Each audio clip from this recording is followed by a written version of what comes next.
Assalamualaikum. Saya nak buat review untuk kedai sejadah favorite yang saya rasa kualiti dia paling cantik.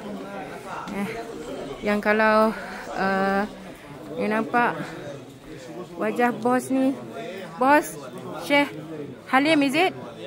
Halim. Apa nama dia? So bos Halim. Halim. Ni kedai Sajadati.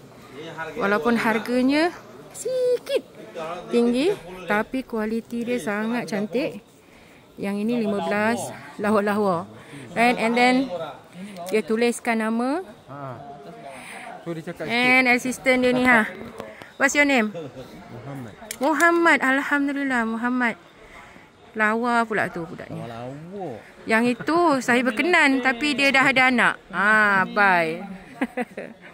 Berkenan untuk anak. Kemah-kemi. Ya, cantik.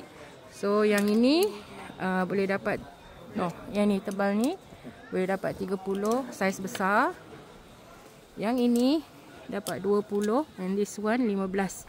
Kalau kat Malaysia yang ini 80. Tak kurang 80. Especially sebab dia kualiti Kamda. And then yang ini berapa? Awak jangan mistaken, banyak kedai jual lebih kurang sama, harganya mungkin RM1 kurang, tapi kualitinya tengok betul-betul belakang dia, make sure tak ada berabuk kan. Yang lain tu sejadah Madinah, Raudah, semua ada, tapi itu eksklusif untuk haji je lah. Datang rumah boleh solat kat rumah. Okay, level 1 As-Safa Sajadati. Selepas elevator tengah.